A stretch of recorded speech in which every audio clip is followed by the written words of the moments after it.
Okay. దీంట్లో first of all మనం మాట్లాడుకునేది బిజినెస్ అంటే ఏంటి, అసలు బిజినెస్ మ్యాన్ అంటే ఏంటి. Okay. What are different definitions of business, different economics, how to say about the business, okay అనేది ఇక్కడ చెప్తున్నాడు. Series 1 business. What is the meaning of business? Okay. Human అంటే ఇక్కడ హ్యూమన్ వాంట్స్ సాటిస్ఫై అవ్వడానికి, అంటే మనకి ఏవైతే రిక్వైర్మెంట్ ఉన్నాయో ఆ రిక్వైర్మెంట్ ఫుల్ఫిల్ చేసుకుంటానికి మనం ఒకళ్ళ మీద డిపెండ్ అవుతాం. ఓకే. వాళ్ళని ఇక్కడ మనం ఏమంటాం, ఇక్కడ షాప్ కీపర్స్ అంటాం. ఓకే. ఆ షాప్ కీపర్స్ మనకేం కావాలో అనేది వాడు కొంత మనీ తీసుకొని వాడు ఆ రిక్వైర్మెంట్ని ఫుల్ఫిల్ చేస్తున్నాడు ఇక్కడ. ఓకే. ఆ షాప్ కీపర్స్ మళ్ళీ వాళ్ళు హోల్సేలర్స్ దగ్గర నుంచి తీసుకుంటారు. హోల్సేలర్స్ ఎక్కడి నుంచి తీసుకుంటారంటే మ్యానుఫ్యాక్చరర్స్ కంపెనీస్ నుంచి వాళ్ళు కొంత వాళ్ళ మనకి ఏమైతే కావాలో ప్రొడక్ట్స్ ఆర్ కమ్యూనిటీ అవి అది కొంత రేటుకి తీసుకొని దాన్ని మళ్ళీ వాళ్ళు కొంత ప్రాఫిట్ అనేది యాడ్ చేసి మళ్ళీ మనకు అమ్మడం అనేది జరుగుతుందన్నమాట. ఇలాగా బిజినెస్ అనేది మన satisfy what are the requirements is needed in our household or personal. Okay. ఆ రిక్వైర్మెంట్స్ నీడ్స్ అనేవి ఫుల్ఫిల్ అవుతున్నాయి అన్నమాట త్రూ బిజినెస్ ద్వారా. ఓకే. అలాగా చేసే బిజినెస్ని ఇక్కడ చేసే మనుషులని ఇక్కడ ఏమంటున్నాడు, బిజినెస్ మ్యాన్ అంటున్నాడు. Okay. Series 1 human beings are continuously engaged in some activity or other in order to satisfy their unlimited wants. Every day we come across the word business or businessman directly or indirectly. Okay. Business has become essential part of modern world. అంటే ఇప్పుడంటే జనరల్గా money ఎప్పుడైతే introduce అయ్యిందో మన ఇండియాలో, అప్పటి నుంచి కొంత మనీ ఇచ్చి మనకి ఏదైతే రిక్వైర్మెంట్ ఉందో, కమ్యూనిటీ ఉందో, ఆ కమ్యూనిటీ ఆర్ ప్రోడక్ట్ అనేది మనం పర్చేజ్ చేయడం అనేది జరుగుతుంది. ఓల్డెన్ డేస్లో అలా కాదు, ఒక్కొక్కరు ఒక్కో రకమైన కేటగిరీ ఉండేది. అంటే ఇప్పుడు ఫర్ ఎగ్జాంపుల్ కొంతమంది పర్సన్స్ ఏం చేశారు, రైస్ మాత్రమే అగ్రికల్చర్లో పండించేవారు. కొంతమంది వాళ్ళకి కావాల్సిన రిమైనింగ్ ఏదైతే రిమైనింగ్ మనకి సరుకులు కావాలి కదా, పప్పు ధాన్యాలు అనేది, ఓకే, ఇటువంటివి మాత్రమే పండించారు. కొంతమంది కూరగాయలు మాత్రమే పండించారు. ఓకే. వాళ్ళకి ఒకడే రైస్ అంతా తినలేడు కదా, వాడికి ఏం కావాలి, రిమైనింగ్ వెజిటేబుల్స్ ఏం కావాలనుకోండి అవి ఎక్స్చేంజ్ చేసుకునేవారు. అప్పట్లో బిజినెస్ అనేది అలా ఎక్స్చేంజ్ ద్వారా జరిగేది అన్నమాట. వాళ్ళకి ఏం కావాలి అంటే వాళ్ళ దగ్గర ఉన్నది వాళ్ళ ఎదురు వాళ్ళకి ఇచ్చి వాళ్ళ దగ్గర ఉన్నది వీళ్ళు తీసుకునేవారు. అలా ఉండేది, ఎక్స్చేంజ్ ఉండేది. ఓకే. కానీ ఇప్పుడు మనీ ఎప్పుడైతే ఇంట్రడ్యూస్ అయిందో ఇండియాలో, అప్పటి నుంచి ఇక్కడ కొంత మనీ ఇచ్చి పర్చేజ్ చేయడం కమ్యూనిటీని, అది ఈజీ వేగా ఉండేది అన్నమాట. ఓకే. అలాగా బిజినెస్ అనేది డెవలప్ అయ్యింది. Okay. Series 1 business is an economic activity which is related with continuous and regular production and distribution of goods and services for satisfying human wants. అంతే కదా. ఇప్పుడు మనకి ఏం కావాలనేది మనం వెళ్ళి పర్చేజ్ చేసుకోవడం వల్ల మనకి అవసరం తీరుతుంది. మనీ ఉన్నంత మాత్రాన బిజినెస్ పీపుల్ లేరనుకోండి, అమ్మేవాళ్ళు లేరు. ఓకే. ప్రొడక్ట్స్ లేవు, మనీ ఉన్నంత మాత్రం లాభం లేదు కదా. హ్యూమన్ వాంట్స్ అనేది ఫుల్ఫిల్ అవ్వవు. ఓకే. దానికోసం రిక్వైర్మెంట్ని ఫుల్ఫిల్ చేసుకుంటాక మనీ అనేది యూజ్ చేసుకుంటున్నాం, economic activity. Okay. See this one. All of us need food, clothing and shelter. We also have many other householding requirements to be satisfied in our daily lives. We meet these requirements from the shopkeeper. ఇప్పుడు మనం daily లైఫ్లో, మన general లైఫ్లో మనం చూస్తున్నాం, మనకి ఏమైనా కావాలంటే మనం షాప్కి వెళ్ళి పర్చేజ్ చేసేస్తున్నాం ఈజీగా. ఆ షాప్ కీపర్ అనేవాడు వాడేం చేస్తాడు, వాడు వీక్లీయో మంత్లీయో హోల్సేల్ షాప్స్ దగ్గరికి వెళ్ళి అక్కడ బల్క్ అమౌంట్లో కొనుక్కుంటాడు. తక్కువ రేటుకి వచ్చేవి బల్క్ అమౌంట్లో కొనుక్కుంటాడు. దానివల్ల వాడికి కొంత మనీ మిగులుతుంది.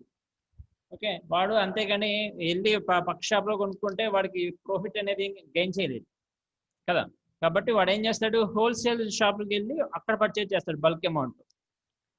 హోల్సేల్ షాప్ ఏం చేస్తాడు, కంపెనీస్కి ఆర్డర్ ఇస్తాడు, నాకు ఈ రిక్వైర్మెంట్ ఉంది, ఈ ప్రోడక్ట్ కావాలి. ఓకే, హోల్సేల్ షాప్ నా దగ్గర కంటే కూడా ఇంకా తక్కువ రేటుకి మీకు దొరికితే మీరు ఇస్తే కనుక నాకు ప్రాఫిట్ వస్తుంది. కంపెనీ వాడికి ఏం కావాలి, ప్రోడక్ట్ సేల్ అవ్వడం కావాలి కదా. కాబట్టి వీడు ఏం చేస్తాడు, కంపెనీ వాడు మ్యానుఫ్యాక్చరింగ్ చేసుకొని ఆ మ్యానుఫ్యాక్చరింగ్లో ఎప్పుడైతే ఈ ఎక్స్పెన్సెస్ ప్లస్ ప్రాఫిట్ ఈ రెండు యాడ్ చేసుకొని ఈ అమౌంట్కి మార్జినల్ స్కేల్ అని చెప్పాం కదా, ఆ మార్జినల్ స్కేల్ అమౌంట్కి వీడు అమ్మడం అనేది హోల్సేల్ షాప్కి అమ్మడం అనేది జరుగుతుంది అన్నమాట. ఓకే, హోల్సేల్ షాప్ వాడు కొంత ప్రాఫిట్ మళ్ళీ హలో ఎవరు సెవెన్ మోడ్లో పెట్టుకుని హోల్సేల్ షాప్ వాడు కొంత ప్రాఫిట్ మళ్ళీ యాడ్ చేసుకొని నెక్స్ట్ షాప్ కీపర్స్కి అదే అమ్ముతాడు. ఓకే, షాప్ కీపర్ అనేవాడు మళ్ళీ ప్రాఫిట్ యాడ్ చేసుకొని మనకి కస్టమర్స్కి అమ్ముతాడు. ఇలా ఉంటుంది అన్నమాట cycle, 1 by 1. Okay, see this one.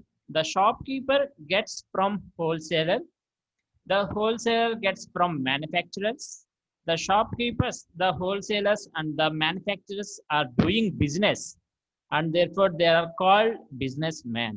Okay, వీళ్ళనే బిజినెస్ పీపుల్స్ కింద చెప్తారు. Okay, next the definition of the business. Different economics అనేవి బిజినెస్ని ఒక్కో రకంగా అంటే డిఫైన్ చేశారు అనమాట వాళ్ళ వ్యూలో. Okay, see this one. Stephenson defines business as the regular production or purchase and sale of goods undertaken with the objective of earning profit and acquiring wealth through the satisfaction of human wants. అంటే business చేసేవాడికి profit రూపంలో gain చేయాలి money. Okay, అమ్మేవాడికి ఏమో profit కావాలి, కొనేవాడికి వాడు requirements fulfil అవ్వాలి. This are the aim, final aim. Okay, అంటే బిజినెస్లో మెయిన్ ఆబ్జెక్టివ్ ఏంటంటే ప్రాఫిట్ గెయిన్ చేయడం. ఓకే, ఇటువైపు కస్టమర్ సైడ్ వాడు రిక్వైర్మెంట్స్ ఫుల్ఫిల్ అవ్వడం, సాటిస్ఫై అవ్వడం. ఓకే, ఇలా చెప్తాడు అన్నమాట. Next one, according to Dixie, business refers to a form of activity conducted with an objective of earning profit for the benefit of those on whose behalf of the activity is conducted.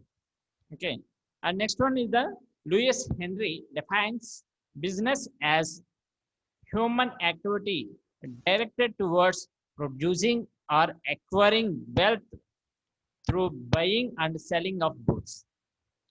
Okay, these are the different definitions of the economics. Okay, next one is the futures. What are the futures of business? Okay, business లో ఇక్కడ futures అంటే మనం general గా మనకు తెలిసినయే, exchange of commodity. Okay, earning the profit, ఇవన్నీ వస్తాయి అన్నమాట. Okay, see this one. The characteristics or futures of business or first one is the exchange of goods and services. Okay, all business activities are directly or indirectly concerned with the exchange of goods or services for money or money worth. Money అవ్వచ్చు, మనీకి సంబంధించింది కావచ్చు. Okay, చెప్పే కదా ఇప్పుడంటే money అంటే introduce అయింది, కానీ ఓల్డెన్ డేస్లో మనీ ఉండేది కాదు కదా. ఎక్స్చేంజ్ ఆఫ్ గుడ్స్ అనేది అది ఇప్పటికీ కూడా కొన్ని చోట్ల జరిగేదే కదా. మనీ కాకుండా మనీకి సంబంధించిన రిలేటెడ్ అది గోల్డ్ రూపంలో కావచ్చు, లేకపోతే సిల్వర్ రూపంలో కావచ్చు, లేకపోతే వేరే ప్రాపర్టీస్ ఎక్స్చేంజ్ విషయంలో కావచ్చు. ఇలాగా మనీకి సంబంధించిన కొంత యాక్టివిటీ అనేది జరుగుతూ ఉంటుంది అన్నమాట, goods and services exchange. Okay, and second one is the deals in numerous transactions. See this one. In business, the exchange of goods and services is a regular futures The businessman regularly deals in a number of transactions, not just one or more, one or two transactions. Okay. Next one is the profit is the main objective. Already చెప్పా కదా, చేసే business అనేది main objective అనేది final aim to get the profit. Okay, see this one, the business is carried on with the intention of the ending profit. The profit is a reward for the services of businessman. Okay, and next one is the business skills for economic success.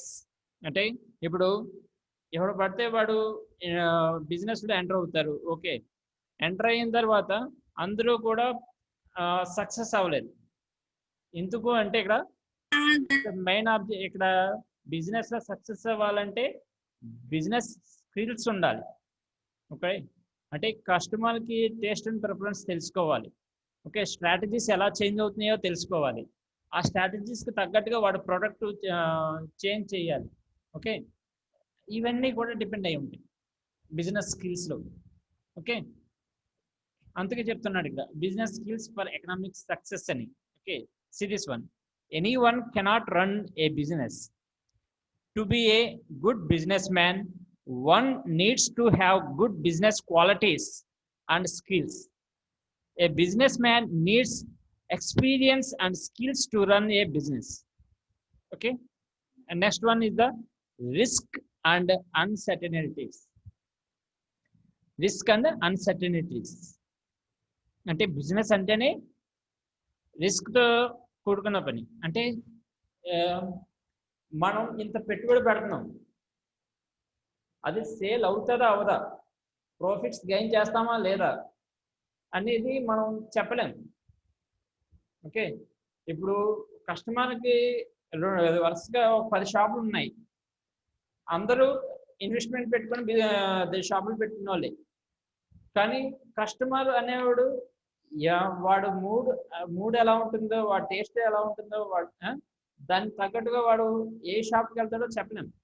Okay, అంటే వాడు పెట్టిన పెట్టుబడి అనేది profit gain చేసి returns వచ్చే వరకు కూడా మనకి రిస్క్తో కూడుకున్న పని. ఓకే, అప్పటి వరకు కూడా మళ్ళీ ఆ ప్రొడక్ట్ అనేది మనం మెయింటైన్ చేయాలి. ఇవన్నీ కూడా ఇన్వాల్వ్ అయి ఉంటాయి. చూడండి, ఇప్పుడు 2 పర్సన్స్ ఉన్నారు, ఒకడేమో బిజినెస్ చేస్తా అంటాడు, ఒకడేమో గవర్నమెంట్ జాబ్ చేస్తా అంటాడు. ఓకే, గవర్నమెంట్ జాబ్ చేసేవాడికి వాడు సర్వీసెస్ ప్రొవైడ్ చేస్తే చాలు, వాడికి శాలరీ మంత్లీ వాడు మనీ వాడికి వచ్చేస్తూ ఉంటుంది. ఓకే, బిజినెస్ చేసేవాడికి అలా కాదు, వాడు 1 lakh రూపీ 10 lakhs పెట్టి బిజినెస్ పెట్టాడు. ఓకే, వాడికి మంత్లీ ఇన్కమ్ వస్తుందా అంటే చెప్పలేం, ఎందుకంటే వాడు బిజినెస్ ఆ టైం నడవకపోవచ్చు. ఓకే, ప్రాఫిట్ గెయిన్ చేయకపోవచ్చు. అంత అంటే ఆ రిస్క్తో సంబంధించిన పని. ఓకే, కానీ బిజినెస్ అనేది ఫాస్ట్ గ్రోతింగ్ ఉంటుంది, అంటే సెక్యూరిటీ ఉండదు, కానీ వాడు సక్సెస్ అవుతే కనుక ఫాస్ట్ గ్రోతింగ్ ఉంటుంది. ఓకే, ఈ జాబ్స్ అనేవి ఎలా ఉంటుందంటే కాన్స్టెంట్గా ఉంటుంది. ఓకే, సెక్యూరిటీ ఉంటుంది. ఓకే, అది గవర్నమెంట్ అయితేనే. మళ్ళీ ప్రైవేట్ అయితే అంత సెక్యూరిటీ ఉండదు, ఎందుకంటే వాడు జాబ్ ఉండొచ్చు ఉండకపోవచ్చు.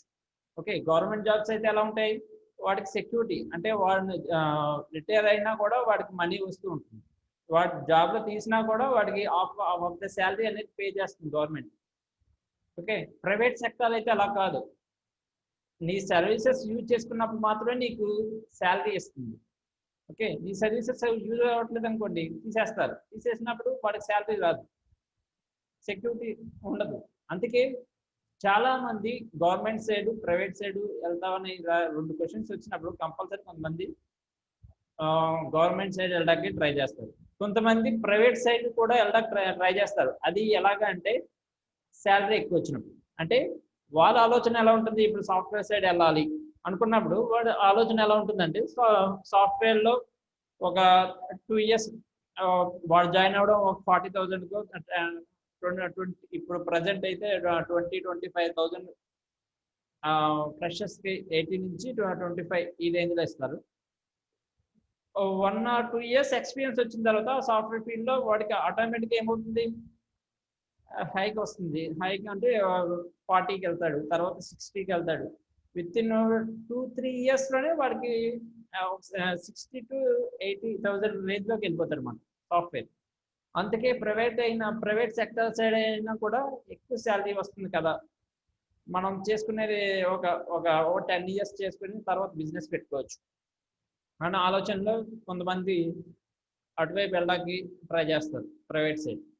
గవర్నమెంట్ సైడ్ అంటే ఫస్ట్ నుంచి ఇంకా అది సెక్యూరిటీ ఉంటుంది. ఇంకా మనం ఇప్పటి వరకు కొద్దిగా కష్టపడ్డాం, ఈ 2 ఇయర్స్ కష్టపడితే గవర్నమెంట్ సెక్టర్ సైడ్ వస్తుంది ఈజీగా. మనం కాన్స్టెంట్ ఇంకా రిటైర్ అయ్యే వరకు చూసుకునే అవసరం లేదు అన్న ప్లానింగ్ ఉంటుంది అనమాట. అంటే చెప్పే కదా, డిఫరెంట్ సెక్టర్స్ ఆఫ్ ప్లానింగ్.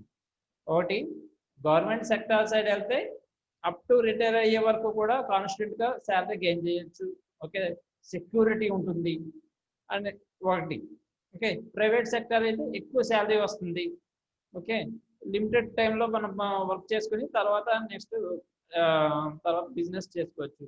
గ్రోతింగ్ ఫాస్ట్గా ఉంటుంది అని ప్రైవేట్ సైడ్ ఆలోచిస్తారు.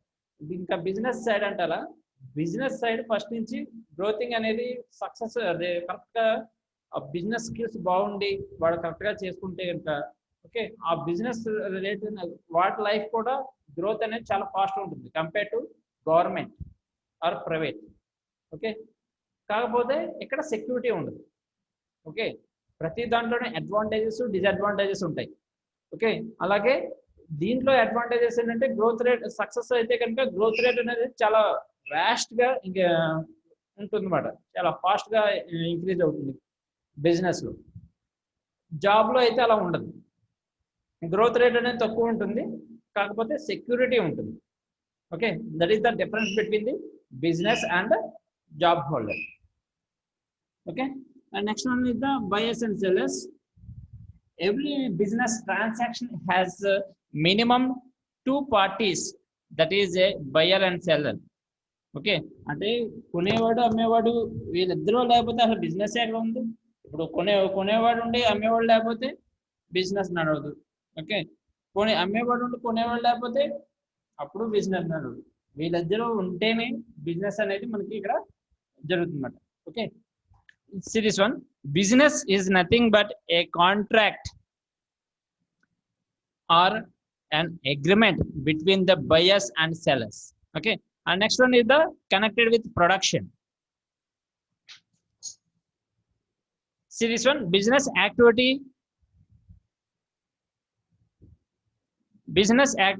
may be connected with the production of goods or services. In this case it is called as industrial activity. The industry may be primary or secondary.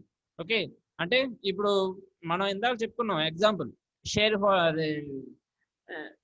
Shop keepers అని, wholesalers అని, manufacturers అని, whatever may be. Production తయారవ్వాలి అంటే first మనం ఎక్కడ ప్రైమరీగా మనం concern అవుతున్నాం, మ్యానుఫ్యాక్చరర్ కంపెనీస్. ఓకే, ఈ కంపెనీస్ అనేవి ప్రొడక్షన్ అనేవి తయారు చేస్తున్నాయి. ఓకే, ఈ ప్రొడక్షన్ అనేది ఈ గూడ్స్ అండ్ సర్వీసెస్ ప్రొవైడ్ చేసేది ఆ మ్యానుఫ్యాక్చరర్స్ కాబట్టి ఇది కనెక్టెడ్ విత్ ప్రొడక్షన్ అని చెప్తున్నాడు. ఓకే, ఇండస్ట్రీ యాక్టివిటీలో ప్రైమరీగా చెప్పుకునేది ఇక్కడ ప్రొడక్షన్ మీద డిపెండ్ అయి ఉంటుంది. Okay, next one is the marketing and distribution of goods. Production తయారైన తర్వాత అది డిస్ట్రిబ్యూట్ అవ్వాలి, అది చేసే పని ఎవరు? Wholesalers. Okay, advertisement effective. Okay, ఈ అడ్వర్టైజ్మెంట్ అంటే వాళ్ళు కొంత ప్రమోట్ చేస్తారు కదా ప్రొడక్షన్ని. ఈ ప్రొడక్షన్ కొంటే మీకు ఎంత పర్సంటేజ్ వస్తుంది, ఓకే, దీనివల్ల ఈ యూజెస్ ఉన్నాయి, ఇలాగా ప్రమోట్ చేస్తారు, అడ్వర్టైజ్మెంట్ అనేది చేస్తూ ఉంటారు. దానివల్ల హోల్సేలర్స్ కూడా అట్రాక్ట్ అయ్యి ఓకే, మార్కెట్లో డిఫరెంట్ టైప్స్ ఆఫ్ ప్రొడక్షన్స్ ఉన్నాయి, సేమ్ ప్రొడక్ట్ డిఫరెంట్ బ్రాండ్స్ ఉన్నాయి, ఈ బ్రాండ్ తక్కువ రేట్కి వస్తుంది, మనం కొందాం అని హోల్సేలర్సే కదా మార్కెట్లో దాన్ని ఇంట్రడ్యూస్ చేసేది. మా హోల్సేలర్స్ ఎప్పుడైతే కొంటారో హోల్సేలర్స్ నుంచి రిమైనింగ్ బిజినెస్ అనేది డిస్ట్రిబ్యూట్ అవుతూ ఉంటుందన్నమాట. ఓకే, గూడ్స్ అండ్ సర్వీసెస్ అనేది అంటే ప్రొడక్షన్ అనేది. ఓకే, మార్కెటింగ్ అనేది జరుగుతుంది ఇక్కడ. See this one, business activity may be concerned with marketing or distributing of goods in which In case it is called as a commercial activity. And next one is the deal in goods and services. A business has to be dealing in a goods and services. Generally, goods may be divided into two categories. One is the customer's goods and the other one is the producer goods. Okay. Consumer goods, and the second one is the producer goods. In this consumer goods, the goods which are used with the final consumer for consumption are called consumer goods. Okay, మనం TV soaps ఇటువంటివన్నీ కూడా ఇక్కడ consumer goods లో చెప్తున్నాడు. ఇక్కడ producer goods అంటే ఇక్కడ consumer goods కి ప్రొడ్యూసర్ గుడ్స్ కి ఇక్కడ డిఫరెన్స్ ఏంటి? ఇక్కడ మనం ఏదైనా ఒక మనం పర్చేజ్ చేసాం, మన అవసరాలకు పర్చేజ్ చేసాం. ఓకే, పర్చేజ్ చేసిన తర్వాత దాన్ని యూజ్ చేసేస్తున్నాం, వాటిని ఇక్కడ కన్జ్యూమర్ గుడ్స్ అంటున్నాడు. ఓకే, ప్రొడ్యూసర్స్ గుడ్స్ అంటే మనం ఒక మిషనరీ పర్చేజ్ చేసాం, ఆ మిషనరీ వలన మనకి కొంత మనీ జనరేట్ అవుతుంది.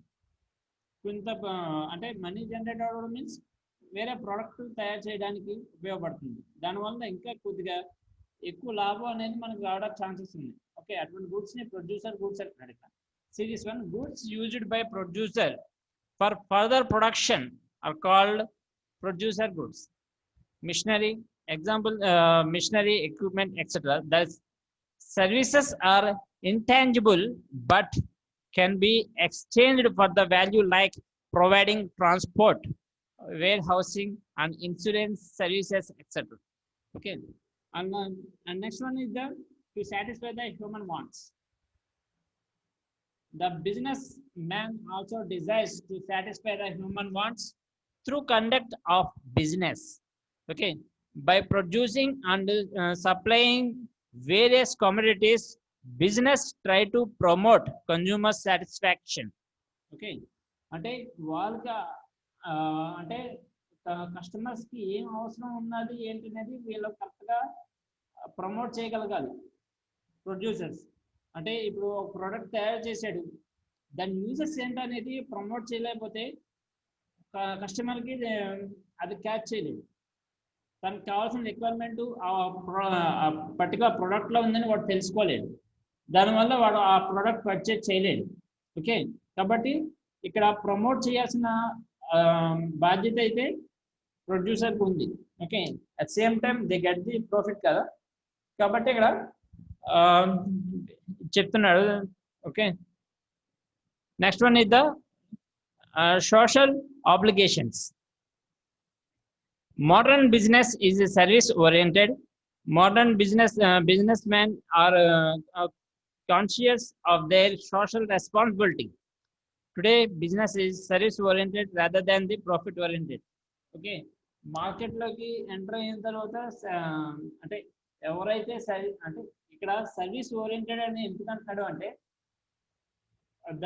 ఇప్పుడు ఎవడైతే సర్వీసెస్ బాగా ప్రొవైడ్ చేస్తాడో వాడే ఎక్కువ మార్కెట్లో నిలబడతాడు, long term. Okay, withstand అవ్వగలుగుతాడు, అలాగే ప్రాఫిట్ గెయిన్ చేయగలుగుతాడు కదా. లేదనుకోండి సర్వీసెస్ సరిగ్గా ప్రొవైడ్ చేయట్లేదు అనుకోండి, ప్రాఫిట్స్ కోసం చూసుకుంటున్నాడు అనుకోండి, వాడు ఎక్కువ కాలం మార్కెట్లో నిలబడలేడు, ఎక్కువ కాలం బిజినెస్ చేయలేడు. ఓకే, ఎప్పుడైతే బిజినెస్ చేయలేకపోతున్నాడో వాడికి ఆటోమేటిక్గా ఆ ప్రోడక్ట్ డిమాండ్ తగ్గిపోతుంది. డిమాండ్ ఎప్పుడైతే తగ్గిపోయిందో సేల్స్ పడిపోతాయి, సేల్స్ పడిపోయినప్పుడు they get the loss. Okay, ఇలా ఉంటుంది అన్నమాట. Okay, next one is the different types of business organisations. అంటే చెప్పుకున్నాం కదా, డిఫరెంట్ ఆర్గనైజేషన్స్ అంటే ఇక్కడ అమ్మే వాళ్ళని బట్టి ఇక్కడ చెప్తాడు అనమాట. సోల్ ప్రొప్రైటర్షిప్, జాయింట్ స్టాక్ కంపెనీసా, పార్ట్నర్షిప్సా, కోఆపరేటివ్ సొసైటీసా, ఓకే, ఇలాగ పబ్లిక్ సెక్టార్, ప్రైవేట్ సెక్టార్ అని ఇలాగ డిఫరెంట్ కేటగిరీస్ అనేవి బిజినెస్ ఆర్గనైజేషన్ లో చెప్తాడు ఇక్కడ. See this one, business organisation. The meaning of business organisation is a business undertaking is an organization through which business activities are carried out. Different terms are used to denote the idea of business undertaking. Example, business concern a farm, company, mill, factory, plant, shop, etc. These are the different types of business undertaking the one place. Okay, different types of business organizations on the basis of ownership. Business organizations are broadly classified into three categories. That is private sector, joint sector, and third one is the public sector. In this private sector, it's classified into further classified into five types. One is the sole proprietorship, second one is the joint Hindu family, and third one is the partnership, and fourth one is the cooperative society, and fifth one is the joint stock company. Okay, and next one is the joint sector, and third category is the public sector. It's further classified into three types. One is the departmental organization, and second one is the public corporations, and third one is the government companies. Okay, అంటే sole proprietorship అంటే based on ownership. Okay, they classified into three types: private sector, joint sector, and public sector. అంటే private సెక్టర్లో చెప్పే కదా, government జాబ్కి private జాబ్కి difference ఏంటంటే ఇక్కడ ప్రైవేట్ అయితే ఇక్కడ మనకి సెక్యూరిటీ ఉండదు, కానీ అథారిటీ అండ్ రెస్పాన్సిబిలిటీ అనేది ఎక్కువ ఉంటుంది.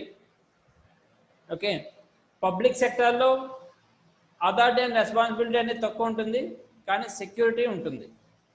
Okay, this is the main difference between the private sector and public sector.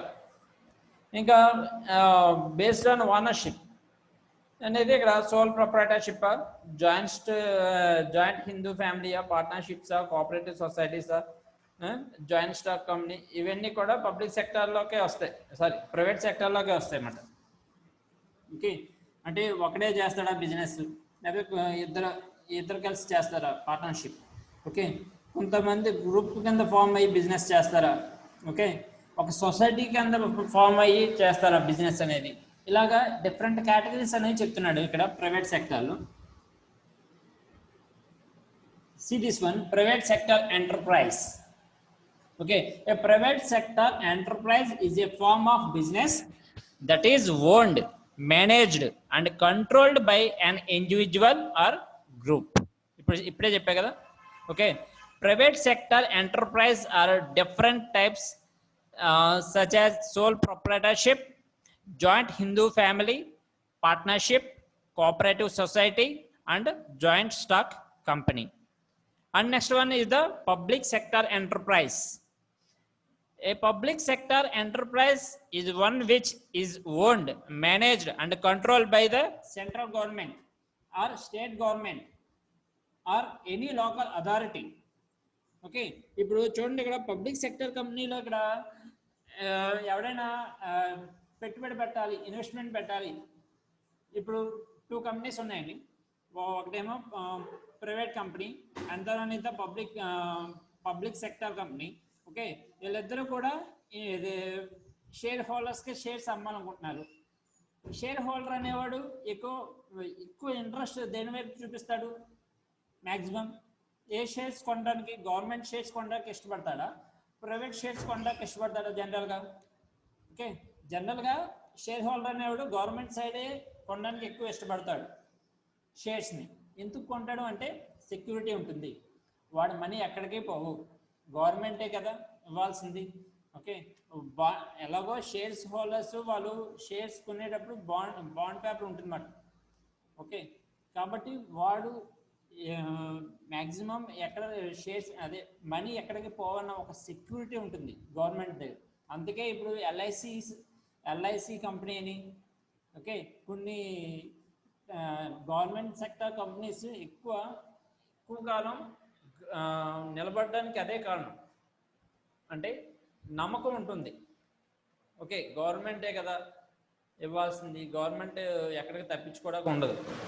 అదే ప్రైవేట్ సెక్టర్లో పెట్టారనుకోండి, ఓకే, ఆ ప్రైవేట్ సెక్టర్లో సెక్యూరిటీ ఉండదు.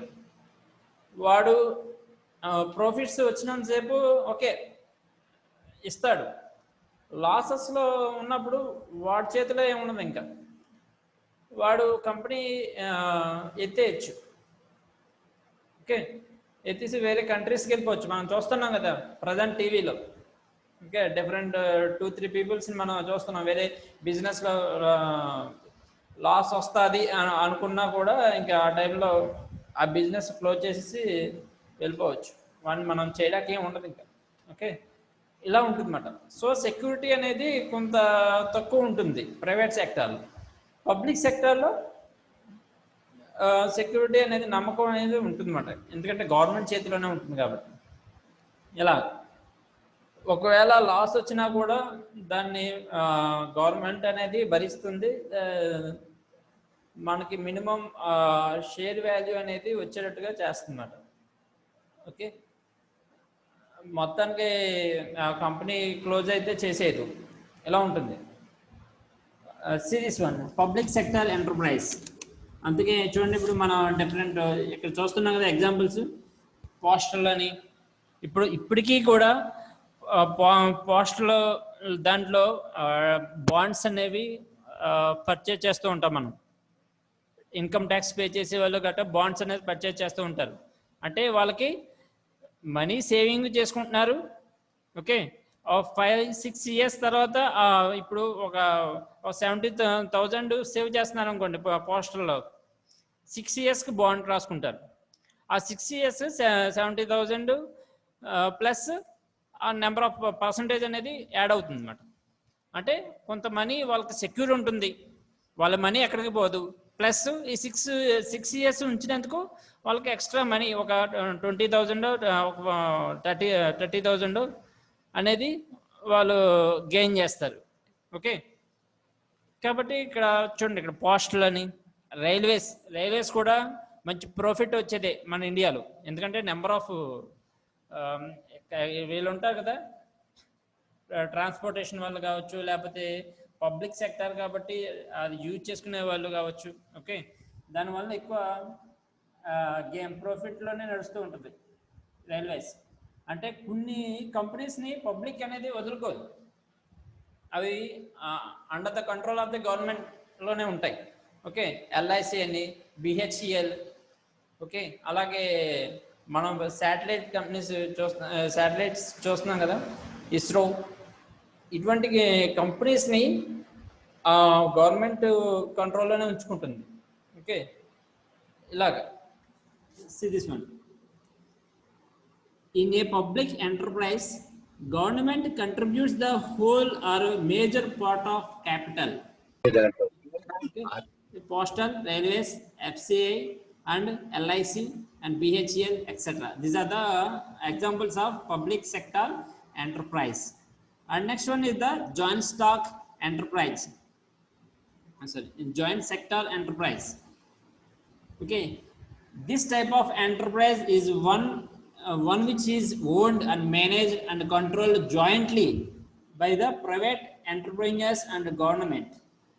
Okay, అంటే ప్రైవేట్ ఎంటర్ప్రెన్యూర్స్, గవర్నమెంట్ ఈ రెండు కూడా వీళ్ళిద్దరు క్లబ్ అయ్యి ఇక్కడ ఈ జాయింట్ సెక్టర్ ఎంటర్ప్రైజ్ అనేది చూపిస్తున్నాడు ఇక్కడ. Okay, these are the 3 types: private sector, public sector and joint sector enterprise. Private sector అయితే ఓన్లీ ప్రైవేట్ పీపుల్స్ మాత్రం బిజినెస్ అనేది చేస్తూ ఉంటారు. పబ్లిక్ సెక్టర్ అనేది government under control the government.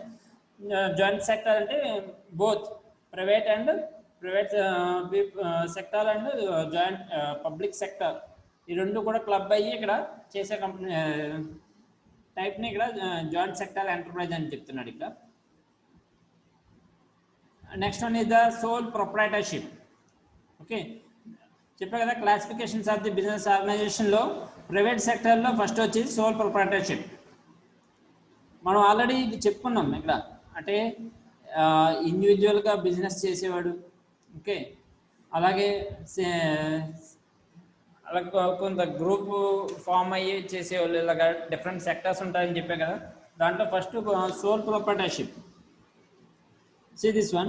A sole proprietorship is a form of private sector enterprise that is owned, managed and controlled by an individual entrepreneur. Okay, వాడే single person అంటే single management అంటారు కదా, ఇది కరెక్ట్గా suit అవుతుంది method. ఇటువంటి organisations single management అంటే ఒక్కళ్ళే మొత్తం బిజినెస్ని కంట్రోల్ చేస్తారు, వాళ్ళే క్యాపిటల్ అనేది ఇన్వెస్ట్ చేసుకుంటారు. ఓకే, వాళ్ళే నష్టం వచ్చినా వాళ్ళే భరిస్తారు అన్నమాట. వాళ్ళే మొత్తం ఓవరాల్గా అంటే అథారిటీ అండ్ రెస్పాన్సిబిలిటీ ప్యూర్ ఒకరి మీద డిపెండ్ అయ్యింది.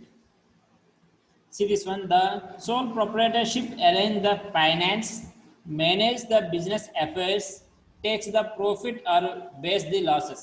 Profit వచ్చినా వాడే ఎంజాయ్ చేస్తాడు, లాస్ వచ్చినా వాడే బేర్ చేస్తాడు. Okay, these are the main qualities of sole proprietorship. Okay, the features of sole proprietorship is the first one is the individual ownership. Okay, వాడు ఎవరికి సమాధానం చెప్పుకోని అవసరం లేదు, వాడు ఆర్గనైజేషన్లో సింగిల్ మేనేజ్మెంట్, వాడే జనరల్ మేనేజర్. ఓకే, వాడే మేనేజర్, అన్నీ ఆడే. కాబట్టి హోల్ అథారిటీ అండ్ రెస్పాన్సిబిలిటీ ఆడదే.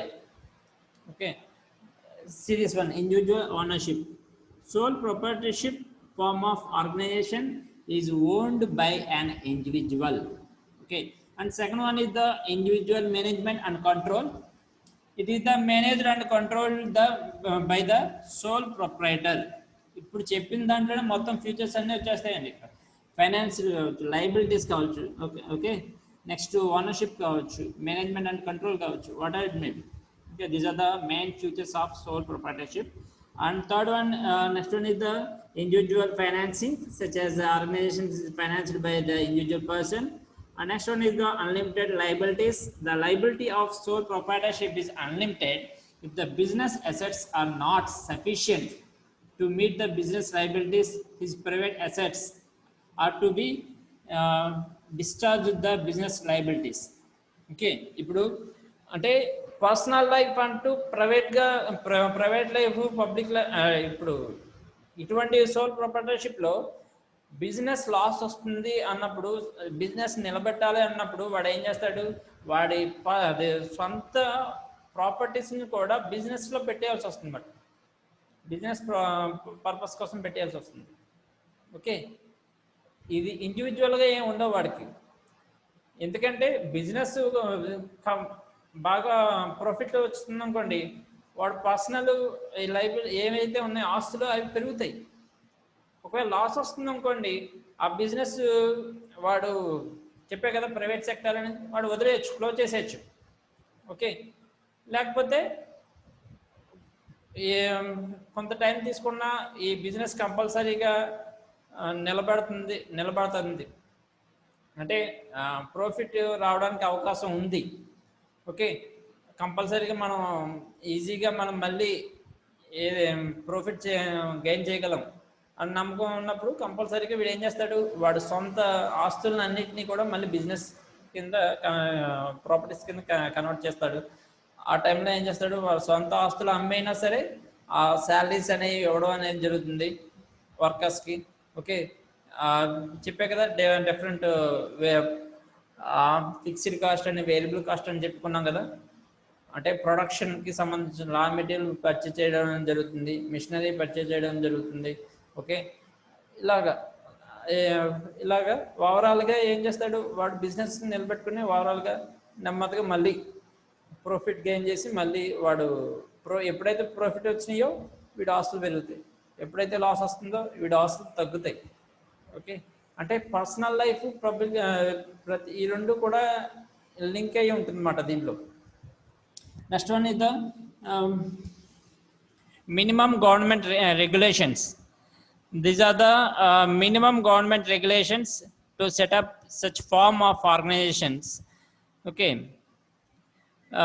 example, we can start a fruit stall without much legal formalities. Okay, ఇలా అన్నమాట సోల్ ప్రొప్రైటర్షిప్. ఈ సోల్ ప్రొప్రైటర్షిప్లో మ్యాక్సిమం ఏంటంటే ఆర్గనైజేషన్స్, స్మాల్ స్కేల్ ఇండస్ట్రీస్ కావచ్చు, అంత ఇన్వెస్ట్మెంట్ అనేది లిమిటెడ్గా ఉంటుంది, ఒకటే భరించాలి కదా ఇన్వెస్ట్మెంట్ మొత్తం. ఓకే, ఇప్పుడు ఒకరి దగ్గర ఒక 10 lakhs ఉన్నాయి, వాడు బిజినెస్ స్టార్ట్ చేద్దాం అనుకుంటున్నాడు, ఆ 10 lakhs తోనే స్టార్ట్ చేయగలరు. ఓకే, ఇప్పుడు ఒక నలుగురు ఉన్నారు, ఒక్కొక్కరి దగ్గర 10 lakhs ఉన్నాయి. అంటే వాళ్ళు నలుగురు కలిసి ఒక కంపెనీ స్టార్ట్ చేద్దాం అనుకుంటున్నారు. వాళ్ళ ఇన్వెస్ట్మెంట్ వీటితో కంపేర్ చేసుకుంటే 3 times ఎక్స్ట్రా ఉంది. ఇక్కడ దగ్గర ఒకరి దగ్గర ఒక్కొక్కరి దగ్గర 10 lakhs ఉన్నాయి, అంటే 4 members అంటే 40 lakhs. వీటి దగ్గర ఒకరి దగ్గర 1 lakh 10 lakhs ఉన్నాయి. ఇలాగా అంటే ఇన్వెస్ట్మెంట్ బట్టి కదా మనం ఆర్గనైజ్ స్ట్రక్చర్ అనేది కూడా మనం డెవలప్ చేయొచ్చు. ఇప్పుడు 40 lakhs ఉన్నప్పుడు వాడు ప్రొడక్షన్ అనేది ఎక్కువ తయారు చేయగలడు, శాలరీస్ తొందరగా ఇవ్వగలడు. ఓకే, బిజినెస్ అనేది ప్రమోట్ తొందరగా చేయగలడు.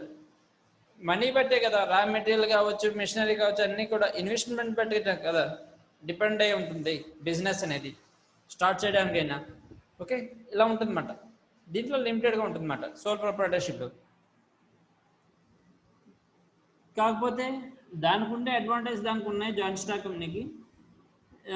సోల్ ప్రొప్రైటర్షిప్ అయితే ఎవరికి సమాధానం చెప్పుకోవడం అవసరం లేదు, వాడే అథారిటీ అండ్ రెస్పాన్సిబిలిటీ వాడే అన్లిమిటెడ్గా ఉంటాయి. ఓకే, షేరింగ్ అనేది ఏం అవసరం లేదు, ప్రాఫిట్ వస్తే మొత్తం వాడిదే ఎంజాయ్ చేస్తాడు. This are the main advantage of sole proprietorship. Okay, see this one, the advantages of sole proprietorship: easy to start and easy to close. The formation of sole proprietorship is very easy, even closing the business is also easy. వాడు ఎంత వాడి ఇష్టం అని చెప్పే కదా, business వాడు apply చేస్తున్నాడు. Okay, వాడి ఇష్టం, ఎప్పుడు స్టార్ట్ చేయాలన్నా వాడు చేయగలడు, ఎప్పుడు క్లోజ్ చేయాలన్నా వాడు చేయగలడు. వాడి మీద డిపెండ్ అయి ఉంటుంది. వీడు వెళ్ళి మళ్ళీ వేరే వాడిని ఎవరిని అడగడం అవసరం లేదు. ఓకే, ఎవడో వచ్చి ఇది క్లోజ్ చేయమని చెప్పడం అవసరం లేదు. Okay, next one is the personal touch with consumer.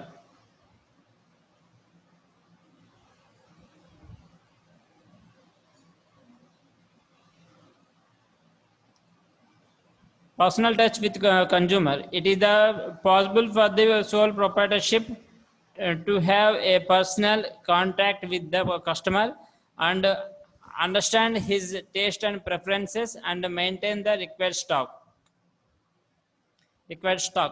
Okay, అంటే ఇప్పుడు జాయింట్ స్టాక్ కంపెనీలో అనుకోండి, ఒకడు సర్వే చేస్తూ ఉంటాడు బయట ఎలా ఉంది వాతావరణం. ఓకే, అంటే పర్టికులర్ ప్రోడక్ట్, ఏ ప్రోడక్ట్ డిమాండ్ ఉంది, మనం తయారు చేసే ప్రోడక్ట్ డిమాండ్ ఉందా లేదా, ఓకే ఉంటే ఎంతవరకు ఉంది, దానికి తగ్గట్టుగా ఏమైనా మనం చేంజెస్ చేయాలా. ఓకే, ఎక్కువ మన బిజినెస్ అనేది ప్రాఫిట్ గెయిన్ చేయాలంటే ఏం చేంజెస్ చేయాలి, కస్టమర్ ఏం కోరుకుంటున్నాడు, ఓకే మన ప్రోడక్ట్ మీద వాడు ఏం ఎక్స్పెక్ట్ చేస్తున్నాడు మన ప్రోడక్ట్ గురించి. ఓకే, ఇటువంటి చేంజెస్ అనేవి జాయింట్ స్టాక్ కంపెనీ అయితే ఒకటి సర్వే చేస్తాడు, దానికి తగ్గట్టుగా వాడు బిజినెస్ చూసుకునేవాడు, వీళ్ళిద్దరూ కలిసి బిజినెస్లో దానికి తగ్గట్టుగా చేంజ్ చేసి ఎక్కువ ప్రాఫిట్ రావడానికి ఛాన్సెస్ ఉంటాయి. ఓకే, సోల్ ప్రొప్రైటర్షిప్లో చెప్పే కదా, సింగిల్ పర్సన్ ఉంటాడు, వాడే అన్నీ తెలుసుకోవాలి, మళ్ళీ నెక్స్ట్ ప్రొడక్షన్లోనూ వాడే చూసుకోవాలి, ఇలా ఉంటుందన్నమాట. కాబట్టి ఇక్కడ కొంచెం చెప్పే కదా రెస్పాన్సిబిలిటీ ఎక్కువే ఉంటుంది. Okay, next one is the quick decisions. ఇప్పుడు సోల్ ప్రొప్రైటర్షిప్ సింగిల్ మేనేజ్మెంట్ అనుకోండి, ఏదైనా డెసిషన్ తీసుకోవాలనుకోండి, వాడు ఇంకోటి ఎవరిని అడగనవసరం లేదు, వాడే ఇండివిజువల్గా తీసుకోగలరు క్విక్ డెసిషన్స్. జాయింట్ స్టాక్ కంపెనీలు అయితే అలా కాదు. ఇప్పుడు డెసిషన్ తీసుకోవాలంటే అక్కడ 4-5 ఓనర్స్ ఉంటారు, మేనేజర్స్ ఉంటారు. ఈ 5 మేనేజర్స్ ఒప్పుకోవాలి, ఏ ఒక్కడు ఒప్పుకోకపోయినా డెసిషన్ అనేది పెండింగ్ ఉండిపోతుంది. అంటే క్విక్గా జరగదు, ఒకడు ఓకే అంటాడు, ఇంకోడేమో నాట్ ఓకే అంటాడు, ఇలా జరుగుతూ ఉంటుంది. డెసిషన్ అనేది అంత క్విక్గా ఉండదు మామూలు జాయింట్ స్టాక్ కంపెనీలో అయితే. ఈ సోల్ ప్రొప్రైటర్షిప్లో అయితే క్విక్గా ఉంటుందన్నమాట డెసిషన్ అనేది.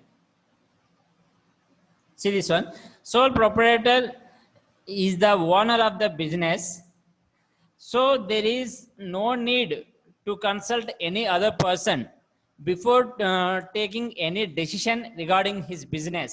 Okay, therefore quick decisions can taken by him. Next one is the business secrecy. Okay, అంటే బిజినెస్ సీక్రెసీ అంటే అది ఏదైనా ఒక ఫార్ములా కావచ్చు, లేకపోతే ఆ బిజినెస్ సంబంధించిన సీక్రెట్స్ ప్రొడక్షన్ సంబంధించినవి, అవి సీక్రెట్ అనేది ఎంత తక్కువ మంది ఉంటే అంత సీక్రెట్ మెయింటైన్ చేయొచ్చు. ఎక్కువ మంది ఉన్నారనుకోండి, నెంబర్ ఆఫ్ పీపుల్స్ ఉన్నారనుకోండి, అది ఎక్కడో చోట లీక్ అవడానికి ఎక్కువ అవకాశం ఉంటుంది. ఓకే, దీంట్లో ఒకడే ఉంటాడు కాబట్టి full secrecy can be maintained since business secrets are known as proprietor only.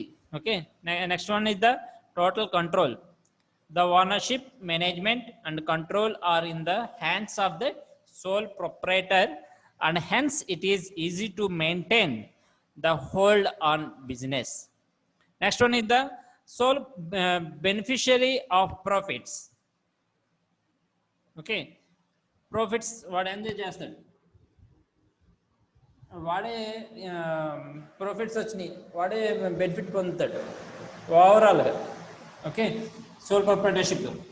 All the profits of the business belongs to the sole proprietor. This motivates the proprietor to work hard and develop the business to get more profits. ఏదైనా motivation అనేది ఎప్పుడు వస్తుంది, వాడు చేసే పని అనేది success అయిందనుకోండి, సక్సెస్తో పాటు వాడు మనీ కూడా ఎక్కువ గ్యాదర్ చేస్తాడు, ప్రాఫిట్స్ వస్తాయి బాగా, వాడు ఎంజాయ్ చేస్తాడు. నెక్స్ట్ బిజినెస్ ఇంకా ఓకే దీంట్లో లాభాలు వస్తున్నాయి, ఇంకా మోటివేట్ అవుతాడు, అంతే కదా. ఇప్పుడు ఏదైనా చేసే పని సక్సెస్ అవుతున్నప్పుడు దాంట్లో ఇంకా వాడికి మోటివేషన్ అనేది ఏదో ఒక రూపంలో ఉంటుంది, వీడికి ప్రాఫిట్ రూపంలో ఉంటుంది కాబట్టి కంపల్సరీ వాడు ఇంకా మోటివేట్ అయ్యి ఇంకా బిజినెస్ ఎక్స్పాండ్ చేయడానికి, ఓకే ఇంకా ప్రాఫిట్ ఎక్కువ గెయిన్ చేయడానికి ఆలోచిస్తాడు. Next one, suitable for small scale operations. చెప్పే కదా, ఇటువంటి సోల్ ప్రొప్రైటర్షిప్ అనేవి మ్యాక్సిమం ఇక్కడ దేనికి సూటబుల్ అవుతుంది అంటే small scale industries. Okay, these are the main advantages of sole proprietorship. And next one is the disadvantages of or limitations of sole proprietorship. That is the first one is the unlimited liabilities, అవకాశాలు తక్కువ ఉంటాయి. Okay, limited financial resource, no divisions of labor, uncertainty, more competition. Okay, these are the main disadvantages of sole proprietorship.